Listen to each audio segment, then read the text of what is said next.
태반주사 피부 미용에 쓰는 주사라고 알고 계신 분이 많을 겁니다. 그런데 일본에서는 다르게 봅니다. 정식 의약품으로 허가가 나 있고 병원에서 보험 적용으로 처방이 됩니다. 어떤 질환에 어디까지 인정이 된 건지 오늘 그 이야기를 드리려 합니다.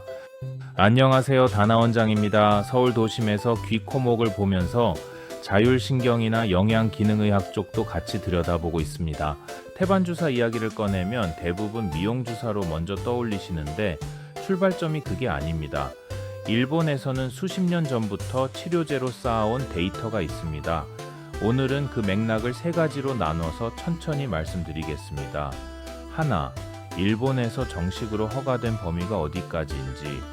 둘, 실제 임상 현장에서는 어디까지 확장해서 쓰이는지. 셋, 한국 상황과 어떻게 다른지. 이 순서로 가겠습니다. 또 궁금하시거나 내용이 들을만해서 태반에 관한 내용을 더 듣고 싶으셔도 코멘트 주세요. 만들겠습니다. 첫 번째는 일본의 공식 허가 범위 이야기입니다. 일본에는 태반에서 추출한 주사제가 두 가지 있습니다. 레넥과 멜스몬, 이 두 제품입니다. 레넥은 간 기능 개선제로 허가를 받았습니다. 만성간 질환, 간 섬유화 진행을 늦추는 목적으로 보험이 적용됩니다. 단순한 컨디션 보조가 아니라 질환 치료 목적입니다. 멜스몬은 허가 대상이 조금 다릅니다. 갱년기 장애가 주된 허가 적응증입니다. 여성 갱년기 증상 완화 목적으로 양제한은 있지만 보험 처방이 가능하죠. 일본의 이야기입니다. 두 제품 모두 인간 태반에서 추출한 가수분 해물입니다. 성분 자체는 비슷하지만 제조 공정과 허가 범위가 다릅니다. 중요한 점은 일본이 이 허가를 내린 게 하루아침 일이 아니라는 겁니다. 1950미 60년대부터 임상 데이터를 쌓아왔고 그 위에 허가가 있는 것입니다. 수십 년치 안전성과 유효성이 뒤에 있습니다. 두 번째는 임상 현장에서의 확장 사용 이야기입니다. 허가 범위는 간 질환과 갱년기 장애입니다. 그런데 실제 일본 병원에서 쓰이는 모습은 그보다 넓습니다.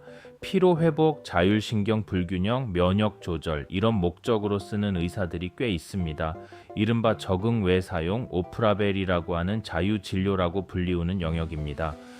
일본 기능의학이나 항노화 클리닉에서는 특히 활발합니다. 만성 피로가 오래된 분, 자율신경이 무너진 분들한테 쓰면서 반응을 보는 거죠.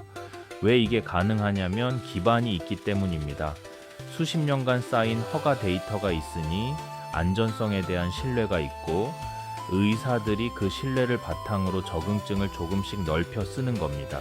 물론 자유진료 즉 오프라벨이라서 보험은 안 됩니다. 하지만 일본 내에서는 이 사용 자체가 어색하지 않은 흐름으로 자리 잡았습니다. 피부 미용 목적 사용도 있습니다.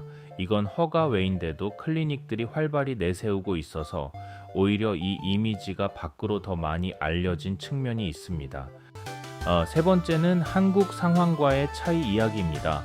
한국에도 태반 주사제가 있습니다. 허가된 제품이 있고 의료 현장에서 쓰이고 있습니다. 그런데 일본과 다른 점이 있습니다. 축적된 임상 데이터의 두께 그리고 보험 적용 범위입니다.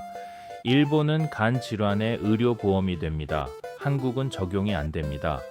또 일본에서는 태반 주사를 치료 맥락에서 접근하는 의사들이 더 많습니다. 한국에서는 아직 미용 피로 회복 이미지가 앞서는 경향이 있습니다. 어느 쪽이 옳고 그름의 문제가 아닙니다. 그냥 역사가 다르고 데이터가 쌓인 방향이 다른 겁니다. 여기서 한 가지만 짚고 넘어가자면 태반 주사를 둘러싼 반응이 극단으로 갈릴 때가 많습니다.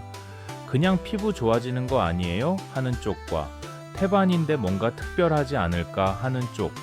그런데 일본의 역사를 보면 둘 다 절반씩만 맞습니다. 태반 추출물에는 아미노산, 성장인자, 사이토카인 같은 성분이 들어 있습니다.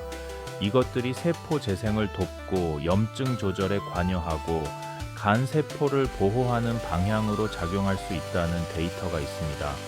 하지만 주사 한 방에 극적인 변화가 일어나는 그림은 아닙니다. 물론 사람마다 있을 수는 있지만 오랜 기간 꾸준히 쓸 때 쌓이는 효과를 보는 거고 일본이 그 방식으로 데이터를 만들어 왔습니다. 중요한 건 뭔가 좋은 것이 아니라 어떤 상태의 사람에게 어떤 목적으로 쓸 것인가입니다.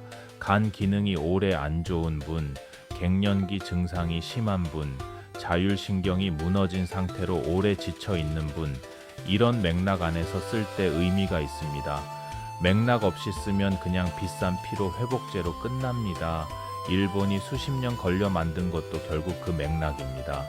오늘 세 가지를 말씀드렸습니다. 첫 번째, 일본에서 태반 주사는 간 질환과 갱년기, 장애 치료제로 정식 허가가 나 있습니다. 두 번째, 실제 임상에서는 피로 자율 신경 면역 목적으로도 확장해서 쓰입니다. 세 번째, 한국과는 데이터 축적 방향과 보험 적용 범위가 다릅니다. 태반 주사가 궁금하다면 미용 효과보다 먼저 내 상태가 맞는 맥락인가를 물어보시는 게 좋습니다. 그 판단은 의사와 함께 하시길 권합니다.